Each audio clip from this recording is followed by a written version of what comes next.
Morning came quietly to the witch's tower.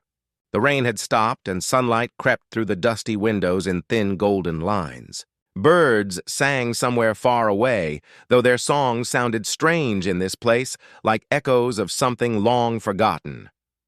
Sir Caelrin woke with a start. For a moment he thought the storm was still raging. Then he realized the noise came from below. Pots clinking, footsteps, and the faint hum of a woman's voice. He stood, his body aching from restless sleep, and made his way down the stairs. Lyra was already awake.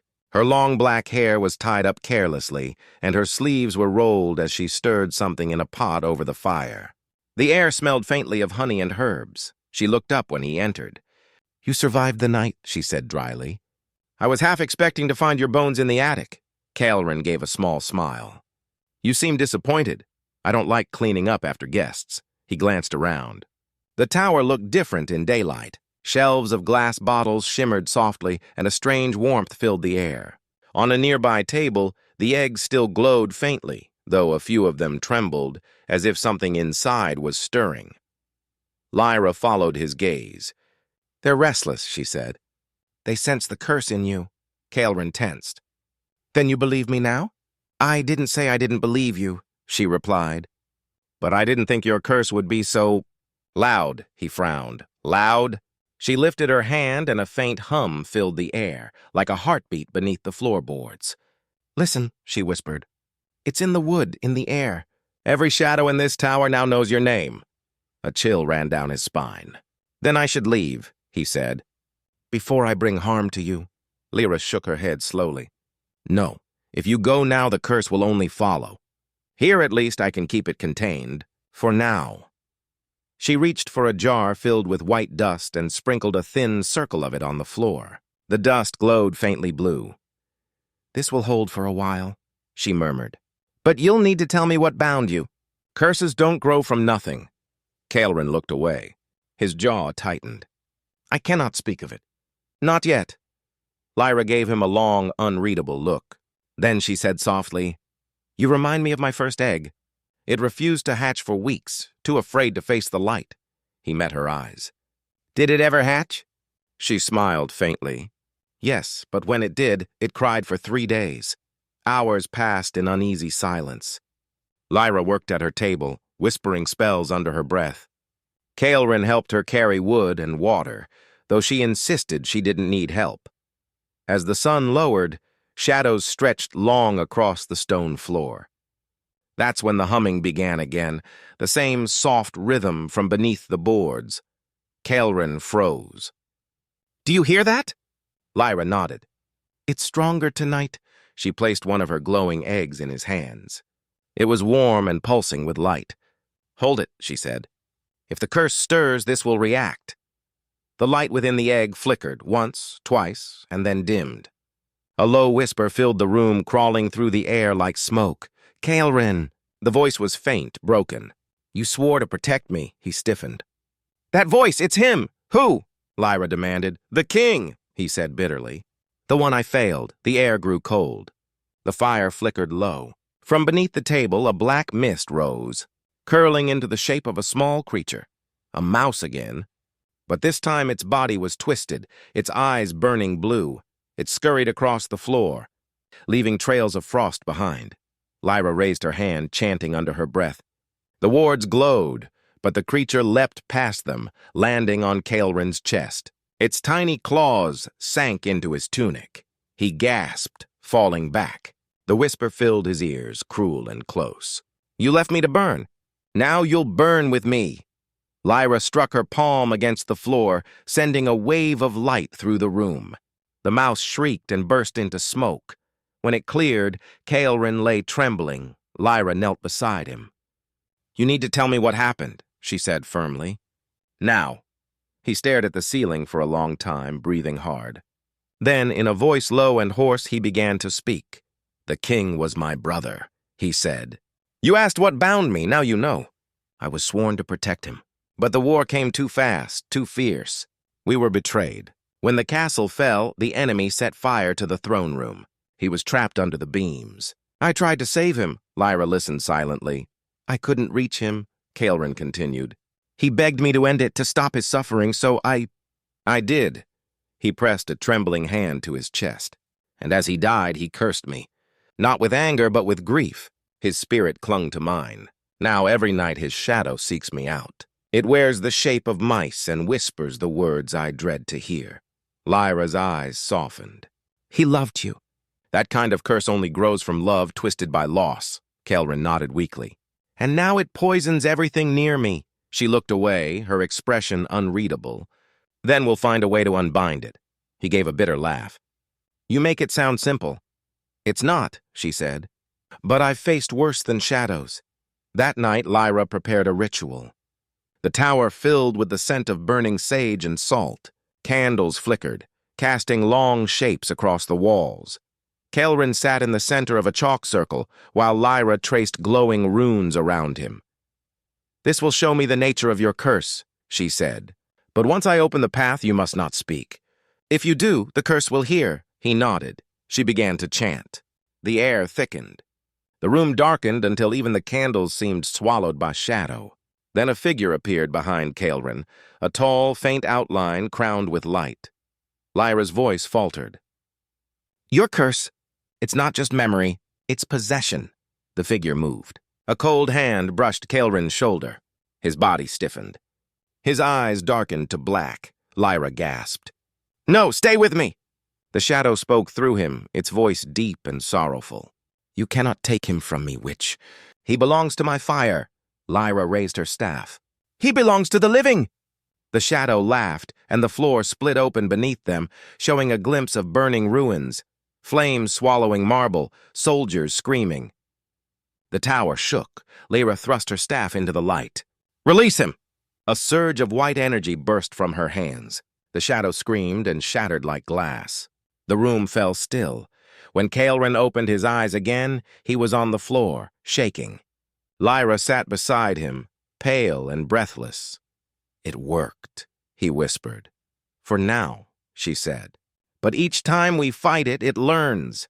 Later, when the tower was quiet, Lyra sat by the window, staring at the moon. Kelrin joined her, moving slowly, his wounds still aching.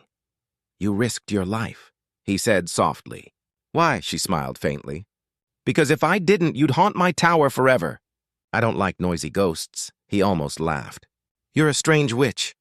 I've been called worse. They sat in silence. Then Kelrin spoke again, his voice low. Thank you. Lyra's gaze turned toward the eggs on her table. Don't thank me yet, she murmured. The curse isn't gone. And my eggs, some of them cracked during the ritual. He frowned. Is that bad? Yes, she said quietly. Each one holds part of my strength. When they break before their time, I lose something. He looked at her, concern shadowing his face. Then I owe you more than thanks. Lyra met his eyes, and for a moment something unspoken passed between them, a fragile, uncertain warmth in the cold night air. But then the candles flickered. The light dimmed. Lyra stood quickly. Do you feel that? A chill crept through the room. The floorboards groaned. One of the unhatched eggs began to tremble violently. Kelrin reached for his sword. It's back? Lyra's eyes widened as cracks spread across the shell. No, this isn't your curse. The egg split open. From inside, a faint figure emerged, small, pale, and weeping. It looked at Lyra with eyes full of sadness. Lyra stepped back, whispering, That's my sorrow. The creature turned its gaze toward Kelrin and reached out a trembling hand. You shouldn't be here, Lyra said, her voice breaking. You're not ready yet. But the spirit only whispered one word before dissolving into mist. Run. The tower shuddered violently. Every candle went out. The eggs began to rattle, glowing brighter and brighter. Kelrin pulled Lyra close, shielding her from the falling glass as the attic door blew open. Cold wind howled through the tower. From below came a voice, soft, echoing, and filled with grief. Kelrin. It was the king again. But this time the voice was not angry. It was pleading. Help me! Lyra grabbed Kelrin's arm. He's changing. The curse is breaking its chains. How do we stop it? He asked. She met his eyes, fear flickering there for the first time. We don't. Not yet. The shadows gathered on the walls, swirling into the shape of a man wearing a crown of fire. Lyra whispered, "The next time he rises, it won't be a mouse you face." The storm had followed him for 3 days. Sir Calrin rode through the dead woods of Velrath, his armor dull with rust, his sword tied to his saddle with a strip of torn cloth. Every sound of the forest, every crack of a branch, every crow's cry felt like a whisper calling his name. He had not slept, not eaten, not spoken to another soul. Only the memory of fire followed him, the castle burning, the screams of a king he could not save, and the curse that now clung to his shadow. When the rain grew too heavy to bear, Calrin saw a light between the trees, a crooked tower rising from the mist. Its windows glowed gold and smoke curled lazily from the chimney. He thought it a dream. But when he reached the door, a voice spoke from within. "Don't stand there dripping on my doorstep. Either come in or let the storm drown you." Calrin pushed open the door. The air inside smelled of herbs, dust, and candle smoke. Shelves lined with strange jars filled the walls, some with floating feathers, some with stones that pulsed faintly with light. In the center of the room, beside a crackling fire, sat a young woman with long black hair tied in a loose braid. She didn't look up from her book as she said, "If you're another knight seeking redemption, you'll find none here. My floor is already full of regrets." Calrin bowed slightly. "I seek only shelter, lady." "I can pay, if coin still has value in these cursed woods." She raised her eyes at that. They were the color of storm clouds, gray, restless, and sharp. "Coin? I haven't seen a market in 10 years. Keep your gold, but don't touch anything that glows or breathes." Her tone made it sound less like advice and more like a warning. Calrin nodded and removed his armor piece by piece. His hands shook as he placed the sword beside the door. The woman watched him for a long moment, then sighed. "Fine. You may stay the night. The attic is empty, except for a few mice. Try not to startle them." He gave a small, tired smile. "I've fought worse than mice." "From the looks of you," she muttered. "I'm not so sure." The attic was strange. The floorboards creaked as though the house itself were breathing. Glass orbs hung from the beams, glowing faintly blue. On one side stood a wooden table covered in small, round objects, eggs, pale and warm, humming softly. He leaned close. Each one seemed alive, pulsing with faint light. When he brushed one with his finger, it shivered, and a tiny spark of mist escaped. "Don't touch those." The woman stood in the doorway, arms crossed. "They're not for you." Calrin straightened quickly. "Forgive me. I didn't mean harm." She stepped inside, her bare feet silent on the wood. "You knights never do, yet harm finds you all the same." He studied her face under the dim light. She was younger than he had first thought, perhaps his age, but her expression carried a kind of ancient weariness. "What are they?" he asked, nodding to the eggs. "My work," she said simply. "They're emotions. When people lose them, I grow them again." He frowned. You grow feelings?" "I grow spirits," she corrected. "Each egg holds a fragment of a soul, sadness, joy, even fear. When they hatch, they become small creatures that return to their owners." "Then you're a witch," he said softly. She smirked. "You say that like it's an insult." "No," he replied. "Like it's a miracle." For the first time, she seemed uncertain. But before she could answer, a sudden squeak came from behind the table. A small black shape darted across the floor. Calrin's instincts took over. He drew his dagger and struck, only to miss completely. The mouse vanished into the shadows, leaving behind a faint hiss. The woman blinked, then burst out laughing. "You're the worst mouse-slaying knight I've ever seen." Calrin, still crouched and breathless, looked up at her, puzzled. Then, in a voice rough but calm, he said, "I like your eggs." Her laughter stopped. She stared at him as if she hadn't expected kindness, not even in jest. Then, slowly, her lips curved again, but it wasn't amusement this time. It was something softer. "Strange night," she murmured. "You may stay longer than a night, but only if you promise not to touch the eggs again." He nodded. "I promise." That night, the storm raged harder than before. Calrin lay on a thin blanket near the attic wall. The roof groaned with wind. Rain lashed the windows like claws. Sleep would not come. His mind was full of voices, the dying king's words, the screams of soldiers, the curse that whispered in his dreams. He turned over and saw faint light glowing from the table. One of the eggs trembled, then came the sound again. A squeak, a rustle. He rose quietly and took his dagger. The small black shape slipped from beneath a chest. Its eyes glowed red for a heartbeat, then turned pale and human. "Kaelrin!" it whispered, in a voice that was not its own. He froze. That was the king's voice.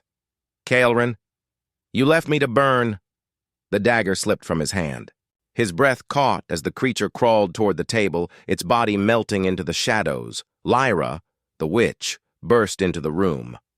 Her eyes blazed, and her hand swept through the air, tracing symbols of silver light. The mouse-like shadow screeched and vanished into smoke. "Don't move," she commanded. The air crackled around her. He obeyed. His heart pounded. "What was that?" he asked. She lowered her hand slowly. "Something old. Something bound to you." Her gaze shifted to him, sharp, searching, almost frightened. "You brought it here." "I didn't mean to. Curses don't care what we mean." For a moment they stood in silence. The eggs behind her pulsed softly, as if listening. Finally, Lyra sighed. "If you stay, the tower will sense it. The wards might hold, but I can't promise safety." "I've lived with danger long enough," he said quietly. "Let it come." She studied him again, this time not as a stranger, but as someone she might understand. "You're either very brave," she said, "or very tired." "Both," he admitted. Before dawn, the storm eased. The first light crept through the cracks in the roof. Lyra sat by the window, watching the sky. Kaelrin sat a few steps away, polishing his sword. "You didn't tell me your name," she said suddenly. He looked up. "Kaelrin of the Silver Guard," she smiled faintly. "Once upon a time, that name meant something. It doesn't anymore." Lyra turned to him. "Then why do you still wear the armor?" He looked at the dull metal beside him. "Because if I take it off, I'm just a man who failed." Something softened in her expression. "Failure isn't the same as sin," she said quietly. "But guilt makes poor company, even for witches," he almost smiled. "Is that why you live alone?" She didn't answer at once. "No," she said at last. "I live alone because I hurt people when I care for them." The air grew still between them. The candles flickered. "Then we have that in common," he said. Lyra looked away, but a small, uncertain smile touched her lips. When she left him to rest again, Kaelrin stared at the spot where the shadow had vanished. His mind replayed that whisper, "You left me to burn." He pressed a hand against his chest, feeling the slow throb of something not entirely his own. The curse still lived, deeper than blood, waiting for a moment to break free. Below, he could hear Lyra humming softly as she worked with her eggs. The melody was strange, half lullaby, half spell, and somehow it calmed the storm in his mind. For the first time in years, Kaelrin closed his eyes without seeing fire. But just before sleep took him, the floorboards creaked once more. A faint shape moved in the corner, another mouse, with eyes that gleamed like dying embers. It watched him silently, then slipped under the door, and though he could not see it, a whisper followed, carried on the wind that still circled the tower.